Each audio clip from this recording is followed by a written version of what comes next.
नमस्कार, नमस्ते, आदाब। आई होप आप सब ठीक होंगे। मैं एक ही दिन में दोनों वीडियो शूट कर रही हूँ, तो इसीलिए आप हमारे सेम ही कपड़े देख रहे होंगे। जैसे कि मैंने आपको बताया, चुप चुप चुप। एवरी टाइम आई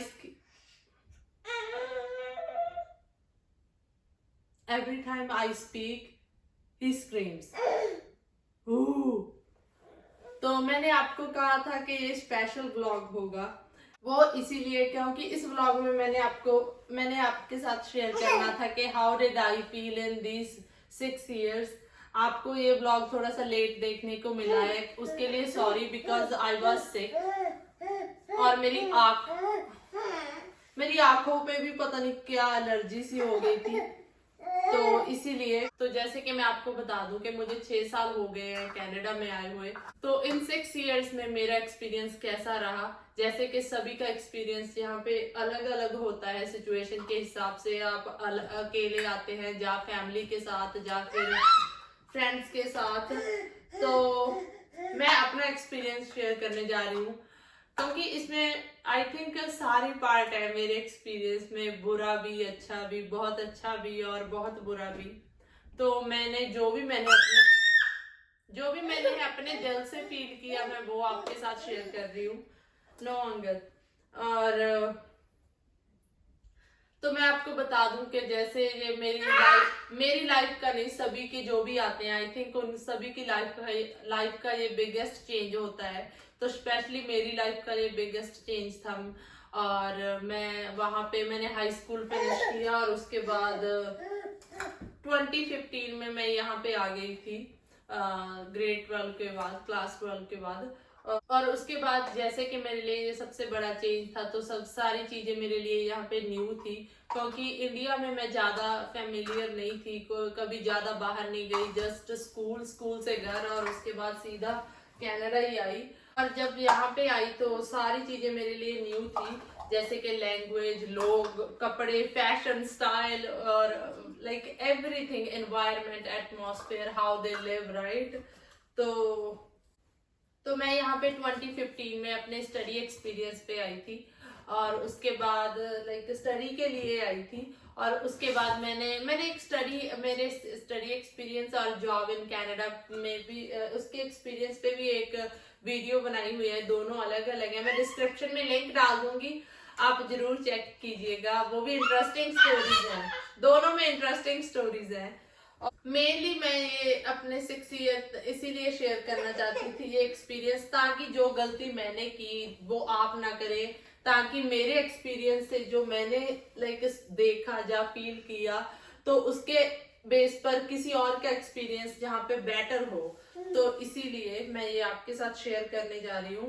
तो सबसे पहली चीज जो कि मैंने यहाँ पे बहुत ही, ये सबसे लाइक मुश्किल चीज है, वो थी अकेलापन, क्योंकि वहां पे हम कभी भी अकेले नहीं रहे। फैमिली से आते हैं यहाँ पे, एकदम से हम अकेले हो जाते हैं, ना ही फ्रेंड्स, ना ही मेरी कोई फैमिली ज्यादा थी।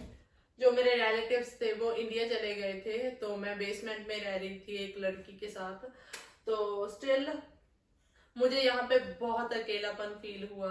और उसके बाद कॉलेज में लग गए, पर कॉलेज जाने लगे, बट काम पे, बट स्टिल कोई भी इतना ज्यादा मुझे फैमिली की तरह नहीं फील हुआ। तो शुरू शुरू में मैं सोचती थी कि मेरी कनाडा में आने की God bless you, Waheguru ji, Canada आने लाइक मेरा सबसे बड़ा गलत डिसीजन था। पर अभी नहीं सोचती ऐसा, पर शुरू शुरू में मैं ऐसे ही सोचती थी। बट स्लोली मैं सारी चीजों को यहाँ पे पसंद करने लगी, उसी के यूज टू होने लगी। तो मुझे मेन चीज यहाँ पे एक और जो कि सबसे अच्छी लगी, मैंने शुरुआत में नोटिस की, कि यहाँ पे आपको फॉर यूर लाइक, आप कहीं से भी आए हैं, मोस्ट ऑफ द लोग यहाँ पे आपको रिस्पेक्ट करते हैं, आपकी लैंग्वेज, आपकी स्टडी, आप कोई भी काम करते हैं, job, without any judgement. Like उनके दिमाग में भी नहीं होता जज करने को, लाइक विदाउट एनी जजमेंट आपको मोस्ट ऑफ द जगह पे, यहाँ पे सब जगह रिस्पेक्ट मिलेगी। वो कुछ ही लोग लाइक कुछ मात्र, वो तो सभी जगह पे होता है, राइट।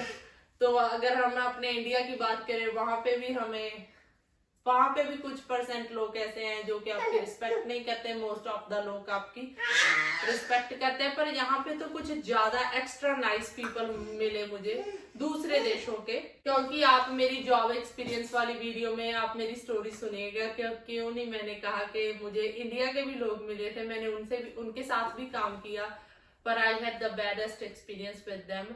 और उसके बाद फिर मेरी स्टडी होती गई और मैंने अपनी स्टडी फिनिश की। स्टडी के दौरान और काम के दौरान मैंने, जैसे यहाँ पे ब्रेक होती है, मैंने काफी हार्ड वर्क किया ताकि मैं अपनी एक फीस निकाल सकूं। पर स्टिल मैंने, समटाइम्स ऐसा होता था, मुझे डर भी होता था कि मैं, क्योंकि स्टूडेंट्स को होता ही है ना, हमें पीआर भी लेनी है कि मैं 40 आवर्स के ऊपर कर सकती हूँ काम या नहीं। समटाइम्स मैं बहुत ही रेयरली कर भी लेती थी 50 आवर्स। एक वीक मैंने 57 लगा दिए थे, मुझे इतना डर लग रहा था कि ओ नो, मैंने 57 आवर्स कर लिए, कोई कुछ बोलेगा तो नहीं, मेरी पीआर को तो नहीं इफेक्ट करेगा। लाइक ओवर थिंक करती थी समटाइम्स मैं। पर स्टिल लाइक मैंने कैसे ना कैसे लाइक एडजस्ट किया। बहुत खर्चे भी नहीं करते थे हम इतने ज्यादा। मुझे ऐसा नहीं होता था कि मुझे ये ब्रांड लेना है, ये ब्रांड के कपड़े पहनने हैं। नो, मुझे आज भी इतना कुछ ज्यादा खास नहीं होता कि मुझे ब्रांडेड कपड़े चाहिए। तो वो अलग अलग चॉइस होती है, राइट, सभी के शौक होते हैं।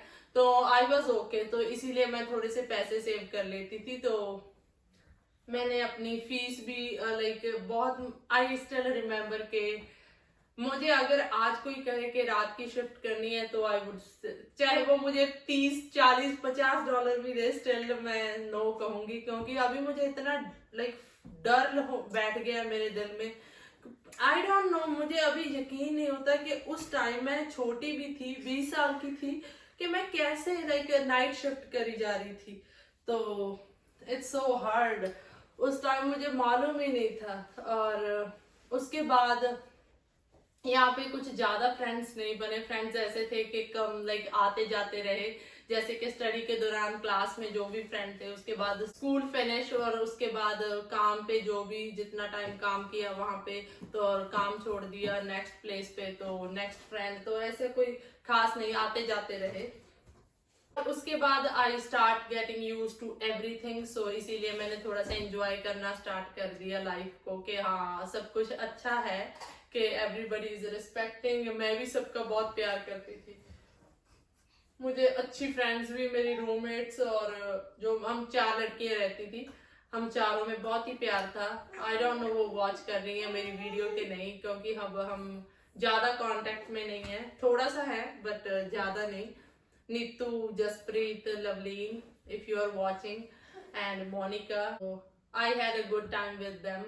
तो उसके बाद स्टडी के बाद मैं ब्रैम्पटन मूव हो गई थी, तो इसीलिए मैं उनके साथ रही और मेरा बहुत ही अच्छा एक्सपीरियंस में रहा। पर यहाँ पे मुझे ज्यादातर लोग तो अच्छे ही मिले, तो पर कुछ बुरे लोग भी मिले, तो बुरा एक्सपीरियंस भी रहा उनसे कुछ चीजें। तब तो मैं रोने लग जाती थी कि ओ माय गॉड व्हाट हैपन, इसने मुझे ये कह दिया, जाओ ऐसा कर दिया। पर अभी मैं कहती हूँ कि अच्छा हुआ, मुझे कुछ लेसन मिला। कि आई वॉन्ट से कि सब कुछ अच्छे के लिए होता है, क्योंकि सब कुछ अच्छे के लिए नहीं होता। किसी की डेथ हो जाती, लड़कियों को छेड़ देता है, I don't know, so many bad things happen. So सब कुछ अच्छे के लिए नहीं होता। आई थिंक जैसे कि कह देते हैं ना, everything happens for a reason. I don't think so कि एवरीथिंग हैपन्स फॉर गुड। इसको तो छोड़ो। और उसके बाद फिर मैं यहाँ पे फुल टाइम जॉब कर रही थी। तो उसके बाद मेरी यहाँ पे तीनों वो लड़कियां अच्छी फ्रेंड्स थी, हम इकट्ठे रह रहे थे चारों, और मुझे फुल टाइम जॉब भी कर रही थी मैं, और मैंने पार्ट टाइम भी ढूंढ ली थी और वीकेंड पे। तो I was having like so much fun working, like sometimes 12 hours, कोई भी एक भी छुट्टी नहीं होती थी समटाइम्स तो मुझे। और पर मैं इतनी खुश इसीलिए थी कि मुझे एवरी 2 वर्क प्लेस पे काम कर रही थी मैं, तो एवरी फ्राइडे मुझे एक फ्राइडे उस लाइक वर्क प्लेस से पे चेक आता था, और नेक्स्ट फ्राइडे अदर प्लेस से। तो मैंने सबसे ज्यादा खुशी की बात ये थी कि मैं अपने लाइक फैमिली को फाइनेंशियली सपोर्ट करना उनको स्टार्ट कर दिया था मैंने। क्योंकि मैंने पहले तो फीस पे की, राइट, उन्होंने भी कोई इतना ज्यादा, मैं इतनी ज्यादा, कोई ऐसा नहीं था कि मैं कोई सुपर डुपर रिच फैमिली से बिलोंग करती थी, लाइक बिलोंग करती हूँ, but they like normal, like जो भी हम मिडिल क्लास लोग होते हैं। सो इसीलिए I really want to support them, like चाहे पेरेंट्स मुझे कहे ना कहे, बट स्टिल उनकी भी एक्सपेक्टेशन होती है, राइट। तो मैंने भी क्या करना था, तो इसीलिए मैंने सोचा, मैंने गाड़ी लेने के लिए बारे कभी भी नहीं सोचा, क्योंकि I am so afraid of driving still till now. मैंने आज तक एक ही लेसन लिया है, मुझे इतना डर लगता है ड्राइविंग से, आई डोंट नो व्हाई। तो आई डोंट नो व्हाई, बहुत सोचा मैंने इस डर को भगाने का, पर मुझे बहुत डर लगता है। तो स्टिल मैं फ्यूचर में सीखूंगी driving, I will try again. उसके बाद जो कि मेन प्रॉब्लम थी, जब मैं यहाँ पे काम कर रही थी तो सब कुछ स्मूथ जा रहा था, पर उसके बाद मैं बीमार हो गई। मैं बीमार हुई यहाँ पे, जब मैं काम कर रही थी तो पीयर जो के पॉइंट्स थे, अभी तो पीयर लाइक थोड़ी सी इजी हो गई है, तब लाइक 475 तक भी चला गया था ड्रॉ। ओ और तो पीआर के लिए मुझे अल्बर्टा मूव होना पड़ा, तो मैं अकेली मूव हुई वहां पे, मेरा कोई भी नहीं था कुछ, ऐसी वहीं पे मैंने जाकर जाना पहचाना सबको। एक दीदी थे अल्बर्टा में, उन्होंने मुझे बहुत प्यार किया, उन्होंने मुझे अपने एक घर बहुत सपोर्ट किया। और एक हरमन, अगर आप मेरी वीडियो देख रहे हो तो thank you so much Alka दीदी एंड हरमन दीदी, आप दोनों ने मुझे इतना प्यार किया, अपने घर पर रखा, वहां पे मुझे मेरा पूरा, उन्होंने मुझे दिल लगवाने की मेरी कोशिश की, पर still I was getting very sick, maybe I don't know क्या हुआ। और उसके बाद मुझे थोड़ा सा डिप्रेशन जैसा स्टार्ट हो, मेरा बिल्कुल दिल नहीं लग रहा था। मैं ट्राई करती थी, मैं सुबह ही काम ढूंढने चली जाती वहां पे, क्योंकि न्यू प्रोविंस थी, राइट, मेरे लिए सब कुछ नया था, मेरा कोई फ्रेंड कुछ भी कोई भी नहीं था वहां पे। तो उनको आकर मैंने बताना कि दीदी मैंने यहाँ पे जॉब अप्लाई की, यहाँ पे तो नहीं मिली। सो उन्होंने मुझे बहुत समझाना, पर और उसके बाद फिर मैं और उसके 2 महीने बाद ही वहां पे रूल चेंज हो गया कि जिन्होंने दूसरी प्रोविंस में स्टडी की है वो यहाँ पे पीआर के लिए नहीं अप्लाई कर सकते। तो then I had to come back to Ontario. तो मैं खुश भी थी और सैड भी थी, पर यहाँ पर आकर मेरा थोड़ा सा, मैं ठीक भी हो गई, मुझे वही जॉब वापस मिल गई और वही बेसमेंट जहाँ पे मैं रहती थी पहले अपनी सहेलियों के साथ। पर उस टाइम सारे मूव हो चुकी थी और एक ही और लड़की आ गई थी। हाय, पर मैं बाद में थोड़े से महीनों के बाद मैं ज्यादा सिक हो गई, मुझे इतना, आई डोंट नो, समटाइम्स मुझे इतना हेडेक होता था। मेरी लाइफ का आई थिंक सबसे ज्यादा बैड ईयर कह लो, कुछ भी कह लो, पर बैड था वो। तो मुझे अपने पेरेंट्स की इतनी ज्यादा आती थी उस टाइम, क्योंकि होता ही है ना, जब हमारे लाइक कुछ भी हमें हमें प्रॉब्लम होती है तो हम सबसे पहले मम्मी को याद करते हैं, अपने पेरेंट्स को, अपनी फैमिली को।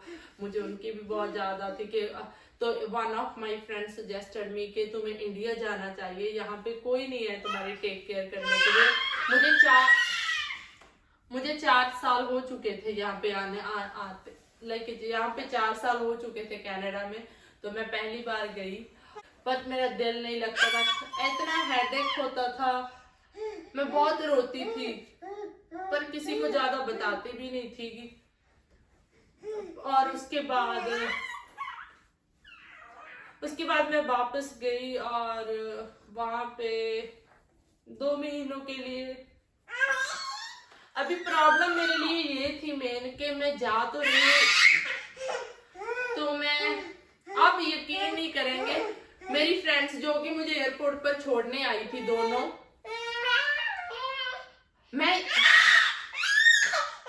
हाँ, जो कि मुझे टोरंटो एयरपोर्ट पर छोड़ने आई थी, मैं एयरपोर्ट से एयरपोर्ट से रोने लग गई, मतलब रो नहीं रही थी अपने आप, मेरी आंखों से इतने आंसू लाइक निकल रहे थे।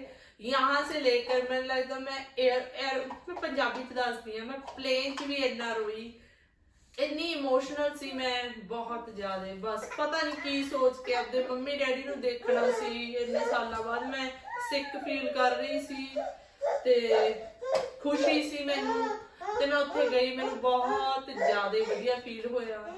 ਪ੍ਰੋਬਲਮ ਇਹ ਸੀ ਮੇਨ ਕਿ ਮੈਂ ਹੁਣ ਵਾਪਸ ਜਦੋਂ ਜਾਊਂਗੀ ਮੇਰਾ ਕਿਵੇਂ ਜੀ ਲੱਗੂਗਾ। ਹੁਣ ਤਾਂ 2 ਮੰਥ ਮੈਂ ਉੱਥੇ ਰਹਿ ਲੂੰਗੀ, ਮੇਰਾ ਦਿਲ ਨਹੀਂ ਕਰ ਰਿਹਾ ਸੀ ਵਾਪਸ ਆਉਣ ਨੂੰ, ਮੇਰਾ ਇੱਥੇ ਜੀ ਲੱਗਣੋਂ ਪਤਾ ਨਹੀਂ ਉਹ ਪੁਆਇੰਟ ਤੇ ਹਟ ਗਿਆ ਸੀ। ਪਤਾ ਨਹੀਂ ਮੈਂ ਮੰਮੀ ਨੂੰ ਕਹਿਣਾ ਮੇਰਾ ਸਿਰ ਦੁਖਦਾ, ਫਿਰ ਉੱਥੇ ਜਾ ਕੇ ਮੇਰੇ ਇਨਫੈਕਸ਼ਨ ਹੋ ਗਈ। ਮੈਂ ਕੁਝ ਵੀ ਖਾਂਦੀ ਸੀ, ਕਈ ਵਾਰ ਮੇਰੇ ਦਰਦ ਹੋਣ ਲੱਗ ਜਾਂਦਾ ਸੀ। ਫਿਰ ਮੈਨੂੰ ਵਧੀਆ ਨਹੀਂ ਫੀਲ ਹੋਇਆ। I'm sorry। ਤੇ ਫਿਰ ਉਸ ਤੋਂ ਬਾਅਦ ਮੈਂ ਵਾਪਸ ਆਈ। ਜਿਸ ਦਿਨ ਮੈਂ ਇੱਥੇ ਵਾਪਸ ਆਈ ਹਾਂ ਕੈਨੇਡਾ, ਉਸ ਦਿਨ ਮੈਂ ਆਪਣੀ ਕਜ਼ਨ ਨੂੰ ਕਿਹਾ, ਮੇਰੀ ਮਾਸੀ ਦੀ ਕੁੜੀ ਸੀਗੀ ਉਰੇ, ਮੈਂ ਤਾਂ ਛੋਟੀ ਆ, ਮੈਂ ਉਹਨੂੰ ਕਿਹਾ ਕਿ ਤੂੰ ਮੈਨੂੰ ਲੈਣ ਆ ਜਾ 에ਅਰਪੋਰਟ ਤੋਂ ਮੇਰੇ ਘਰ ਤੱਕ, ਮੈਨੂੰ ਕੰਪਨੀ ਦੇ ਦੇ। ਉਹ ਮੈਨੂੰ ਆ ਗਈ 에ਅਰਪੋਰਟ ਤੇ ਲੈਣ, ਤੇ ਉੱਥੋਂ ਤਾਂ ਮੈਂ ਉਬਰ ਹੀ ਕਰਾਈ ਸੀਗੀ, ਪਰ ਮਤਲਬ ਵੈਸੇ ਹੀ ਮੈਂ ਕਿਹਾ ਮੈਨੂੰ ਕੰਪਨੀ ਮਿਲ ਜੂ, ਮੈਨੂੰ ਕੱਲਾਪਨ ਮੈਨੂੰ ਕੱਲੇਪਨ ਤੋਂ ਬੜਾ ਡਰ ਲੱਗਦਾ, ਮੈਂ ਕਿਹਾ ਵੈਸੇ ਵੀ ਲੱਗਦਾ। ਤੇ ਫਿਰ ਮੈਂ ਉਹਨੂੰ ਕਿਹਾ, ਫਿਰ ਅਸੀਂ ਘਰੇ ਗਏ। ਉਸ ਦਿਨ ਮੈਂ ਇੰਨਾ ਜ਼ਿਆਦਾ ਰੋਈ, ਮੈਨੂੰ ਐ ਸੀ ਮੈਂ ਉਹਨੂੰ ਕਹੀ ਜਾਵਾਂ ਮੈਂ ਹੁਣੀ ਵਾਪਸ ਜਾਣਾ, ਮੇਰਾ ਉਰੇ ਜੀ ਨਹੀਂ ਲੱਗ ਰਿਹਾ ਇੰਨਾ ਜ਼ਿਆਦਾ। ਫਿਰ ਮੈਨੂੰ ਉੱਪਰ ਲਿਆਣੇ ਲੈਂਡਲੌਰਡ ਭਾਬੀ ਉਰੀ ਸੀਗੇ ਜਿਹੜੇ ਇੰਨੇ ਚੰਗੇ ਸੀ ਭਾਜੀ, ਉਹਨਾਂ ਨੇ ਸਮਝਾਇਆ ਕਿ ਇਟਸ ਓਕੇ, ਤੇਰਾ 1 ਹਫ਼ਤੇ 'ਚ ਜੀ ਲੱਗ ਜੂ, ਤੂੰ ਇੰਨੇ ਸਾਲ ਇੱਥੇ ਰਹਿ ਕੇ ਗਈ ਆ, ਹੁਣ ਤੇਰੇ ਕਿਵੇਂ ਵੀ ਤੂੰ ਹੁਣ ਉੱਥੋਂ ਨਵੀਂ ਆਈ ਆ, ਇੰਨੇ 2 ਮਹੀਨੇ ਲਾ ਕੇ, ਦੈਟਸ ਵਾਈ ਹੋ ਰਿਹਾ। ਬਹੁਤ ਰੋਈ ਮੈਂ ਬਹੁਤ ਜ਼ਿਆਦਾ। ਫਿਰ ਮੈਂ 2-3 ਦਿਨਾਂ ਬਾਅਦ ਕੰਮ ਤੇ ਜਾਣ ਲੱਗ ਗਈ, ਫਿਰ ਹੌਲੀ ਹੌਲੀ ਉਹ ਜਿਹੀ ਹੋ ਗਈ। ਸੋ ਬਸ ਮੈਂ ਇਹੀ ਕਹਿਣਾ ਚਾਹੁੰਦੀ ਹਾਂ ਕਿ ਸਮਟਾਈਮਸ ਤੁਹਾਨੂੰ ਹੁੰਦਾ ਵੀ ਆਪਾਂ PR ਲੈ ਕੇ ਹੀ ਵਾਪਸ ਜਾਣਾ, ਪਰ ਜੇ ਤੁਹਾਨੂੰ ਲੱਗਦਾ ਤੁਸੀਂ ਬਿਮਾਰ ਹੋ, ਤੁਸੀਂ ਐਵੇਂ ਨਹੀਂ PR, ਕੋਈ ਨਾ ਥੋੜੇ ਪੈਸੇ ਲੱਗ ਜਾਣਗੇ, ਜਿਵੇਂ ਮਰਜ਼ੀ ਛੁੱਟੀ ਲਓ, ਕੁਛ ਕਰੋ, ਹਨਾ, ਆਪਦਾ ਜਾ ਕੇ ਆਪਣੀ ਫੈਮਿਲੀ ਨੂੰ ਇੱਕ ਵਾਰੀ ਜ਼ਰੂਰ ਮਿਲ ਆਓ। ਮੇਰੀ ਗਲਤੀ ਸੀ, ਮੈਂ ਪਤਾ ਨਹੀਂ ਐ ਸੋਚੀ ਜਾਂਦੀ ਸੀ ਨਹੀਂ PR ਲੈ ਕੇ ਜਾਊਂ, ਪਰ ਉਸ ਤੋਂ ਬਾਅਦ ਫਿਰ ਮੈਂ ਵਾਪਸ ਆਈ। ਉਸ ਤੋਂ ਬਾਅਦ ਮੇਰੀ ਲਾਈਫ, ਫਿਰ ਮੈਂ ਕੰਮ ਦੁਬਾਰਾ ਸਟਾਰਟ ਕੀਤਾ, ਸਾਰਾ ਵਧੀਆ ਕੰਮ ਚੱਲਿਆ, ਮੈਂ ਵਧੀਆ ਉੱਥੇ ਮਿਲ ਕੇ ਆਈ, ਮੈਨੂੰ ਠੀਕ ਹੋ ਗਈ, ਮੈਂ ਆਪਣੇ ਘਰਦਿਆਂ ਨੂੰ ਮਿਲ ਕੇ। ਉਹ ਸਾਰੀ ਹੋਮ ਸਿਕਨੈਸ ਹੀ ਸੀਗੀ ਜਿਹੜੀ ਮੈਨੂੰ ਇੰਨਾ ਸਿਕ ਫੀਲ ਕਰਾ ਰਹੀ ਸੀ। ਤੇ ਉਸ ਤੋਂ ਬਾਅਦ ਸਾਰਾ ਕੁਝ ਸਮੂਥ ਹੋ ਗਿਆ, ਸਾਰਾ ਕੁਝ ਹੈਪਨ ਹੋਇਆ।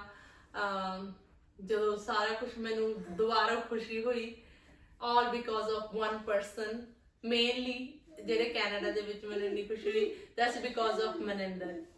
Thank you so much honey, I love you the most and this munchkin। ਔਰ ਮਨਿੰਦਰ ਨੇ ਮੈਨੂੰ ਇੰਨਾ ਸਮਝਿਆ। ਉਸ ਤੋਂ ਬਾਅਦ ਸਾਡੀ ਇੰਗੇਜਮੈਂਟ ਹੋ ਗਈ, ਫਿਰ ਵਿਆਹ, ਸੋ ਐਵਰੀਥਿੰਗ ਇਜ਼ ਗੁੱਡ। ਉਹਨਾਂ ਨੇ ਮੈਨੂੰ ਹਰ ਇੱਕ ਚੀਜ਼ ਲਈ ਸਪੋਰਟ ਕੀਤਾ, ਮੇਰੀ ਫੈਮਿਲੀ ਨੇ ਵੀ ਕਦੇ ਮੈਨੂੰ ਕਦੇ ਕੁਝ ਕਿਸੇ ਚੀਜ਼ ਲਈ ਨਾ ਨਹੀਂ ਕੀਤੀ। ਸੋ Maninder always support me, thank you so much love and thank you so much my family and everyone ਜਿਨ੍ਹਾਂ ਨੇ ਮੈਨੂੰ ਇੰਨਾ ਸਮਝਾਇਆ, ਪਿਆਰ ਕੀਤਾ, ਹਰ ਇੱਕ ਚੀਜ਼ ਦੇ ਵਿੱਚ ਸਪੋਰਟ ਕੀਤਾ ਕਿ ਕੋਈ ਨਾ ਤੇਰਾ ਦਿਲ ਲੱਗ ਜੂ। ਪਰ ਮੇਨ ਚੀਜ਼ ਇਹੀ ਸੀ ਜਿਹੜੀ ਮੈਂ ਸਿੱਖੀਆਂ, ਹਨਾ। ਮੈਨੂੰ ਲੱਗਦਾ ਮੈਂ ਇੱਥੋਂ ਜੇ ਮੈਂ ਗੱਲਾਂ ਦੱਸਾਂ ਤਾਂ ਬਹੁਤ ਹੀ ਲੰਬੀ ਵੀਡੀਓ ਹੋ ਜੇ, ਸੋ ਮੈਂ ਕਵਰ ਅਪ ਕਰ ਦਿੰਦੀ ਹਾਂ ਕਿ ਮੇਨਲੀ ਤੁਸੀਂ ਇੱਥੇ ਗੁੱਡ ਪੀਪਲ ਨੂੰ ਮਿਲੋਗੇ, ਬੈਡ ਪਰ most of the good people ਹੋਣਗੇ। ਸੋ ਜ਼ਿਆਦਾਤਰ ਤੁਸੀਂ ਆਪਣੀ ਜਿਹੜੀ ਐਨਰਜੀ ਫੋਕਸ ਕਰਨਾ ਉਹ ਗੁੱਡ ਪੀਪਲ ਤੇ ਕਰਨਾ, ਕਿਉਂਕਿ ਸਮਟਾਈਮਸ ਹੁੰਦਾ ਆਪਾਂ ਨੂੰ 10 ਜਾਣੇ ਗੁੱਡ ਮਿਲ ਜਾਣ, 1 ਜਣਾ ਬੈਡ ਮਿਲ ਜੇ, ਆਪਾਂ ਉਹ ਬੈਡ ਪੀਪਲ ਤੇ ਆਪਣੀ ਐਨਰਜੀ ਵੇਸਟ ਕਰਦੇ ਆ। ਸੋ ਮੈਂ ਆਪਦੇ ਐਕਸਪੀਰੀਅੰਸ ਦੇ ਬੇਸ ਤੇ ਹੀ ਕਹੂੰ ਕਿ ਪਲੀਜ਼ ਤੁਸੀਂ ਉਹ ਨੈਗੇਟਿਵ ਬੰਦੇ ਨੂੰ ਛੱਡ ਕੇ ਸਾਰੇ 10 ਜਿਹੜੇ ਗੁੱਡ ਬੰਦੇ ਆ ਉਹਨਾਂ ਤੇ ਫੋਕਸ ਕਰਿਓ। ਐਂਡ ਉਸ ਤੋਂ ਬਾਅਦ ਸਾਰਾ ਕੁਝ ਬਹੁਤ ਵਧੀਆ ਰਿਹਾ। So I am so happy, I am so proud ਕਿ ਮੈਂ ਆਪਦੇ ਘਰਦਿਆਂ ਨੂੰ ਫਾਈਨੈਂਸ਼ੀਅਲੀ ਇੰਨਾ ਸਪੋਰਟ ਕੀਤਾ। ਮੈਂ ਐਕਸਪੈਕਟ ਨਹੀਂ ਕੀਤਾ ਸੀ, ਜੋ ਮੈਂ ਦੇਖਦੀ ਹਾਂ ਨਾ, ਮੈਂ ਬਹੁਤ ਸਪੋਰਟ ਕੀਤਾ। ਉਹ ਵੀ ਕਹਿੰਦੇ ਆ ਕਿ ਉਹਨਾਂ ਨੂੰ ਮੇਰੇ ਤੇ ਬੜਾ ਪ੍ਰਾਊਡ ਹੁੰਦਾ ਕਿ ਸਾਡੀ ਧੀ ਨੇ ਸਾਨੂੰ ਇੰਨਾ ਸਪੋਰਟ ਕੀਤਾ, ਹੈ ਨਾ। ਇਹ ਚੀਜ਼ਾਂ ਇੱਥੇ ਲੋਕ ਤੁਹਾਡੇ ਨਾਲ ਇੰਨੇ ਪਿਆਰ ਨਾਲ ਬੋਲਦੇ ਆ, ਇੰਨੇ ਜ਼ਿਆਦਾ ਪਿਆਰ ਨਾਲ। ਸੋ ਮੈਨੇ ਇਹ ਚੀਜ਼ ਲਰਨ ਕੀਤੀ ਆ ਕਿ ਜਦੋਂ ਤੁਸੀਂ ਬੋਲਦੇ ਹੋ ਨਾ ਕਈ ਸਮਟਾਈਮਸ ਲੋਕਾਂ ਦੇ ਮੂੰਹ 'ਚ ਫੁੱਲ ਗਿਰਦੇ ਹੈਗੇ, ਇੰਨਾ ਪਿਆਰ ਨਾਲ ਬੋਲਦੇ ਆ ਮੋਸਟ ਆਫ ਦਾ ਲੋਕ, ਸਾਰੇ ਲੋਕ नहीं। आई थिंक मेनली मैं सोच रही हूँ कि सम पीपल लाइक वो बैलेंस कर लेते हैं अपनी वर्क लाइफ को और अपनी पर्सनल लाइफ को, राइट। मैंने वो बैलेंस नहीं मैं कर पाई, इसलिए मैं सिर्फ वर्क लाइफ का मेरे पर जो था वही था मेरे दिमाग में, वो इंजॉय करते हैं उन दोनों चीजों को बैलेंस करके। तो आई वुड से कि आप भी इंजॉय करें अपनी वर्क लाइफ पर्सनल लाइफ को बैलेंस रखें। जब वो इनबैलेंस हो जाती है ना, आप सिर्फ वर्क के बारे में सोचते हैं तो आप सिक होते हैं, तो वही चीज मेरे साथ हुई। तो इसीलिए you will feel so much better if just keep like hard working. I know sometimes कुछ भी फेलियर हो जाती है हमारी लाइफ में, तो मैं भी ये सेम ही हूँ, मुझे मेरे लिए भी कहना आसान है, just be ready for the failure as well. उसके लिए भी उसको भी एक्सेप्ट करना सीखें, ताकि अब हम कुछ अगर हमसे नहीं भी हुआ तो नेक्स्ट टाइम ज्यादा हार्ड वर्क करें हम और उस चीज को अचीव करने की ट्राई करें। Always enjoy your life and enjoy at work place, personal life with your family. Mainly family is everything, so just be happy and keep them happy and smile always, and always जो भी नए आते हैं वहां से तो उनका पूरा साथ दें। समटाइम्स स्टूडेंट्स का बहुत से लोग करते हैं लाइक ऐसा, मैं सभी लोगों को नहीं कह रही, बट स्टूडेंट्स को बेसमेंट नहीं देनी ये वो। पर आई पर्सनली, अभी हमारा भी घर हो गया है कि आई पर्सनली फील लाइक जब भी कोई अभी स्टूडेंट राइट आता है तो मैं वो स्टूडेंट में से कोई भी लड़का लड़की कोई भी, मुझे उसमें से अपना आप दिखता है बस, कि कभी मैं भी ऐसी आई थी राइट, कितना हार्ड था मेरे लिए, ओ माय गॉड। पर it's okay, everything will be wonderful for you, so just keep hard working and keep smiling. So and always be grateful to God कि हमें रब जी ने इन्ने सोहने देश दे विच भेजिया। ये देश तो रब दा बनाया, सारे डिफरेंट डिफरेंट भांतां दे लोग इत्थे आए हुए ने, उन्होंने सारे ने देश बना लिया रल के। सो बहुत ही प्यारा वधिया, ते just thank you so much for watching my video and सत श्री अकाल, रब राखा।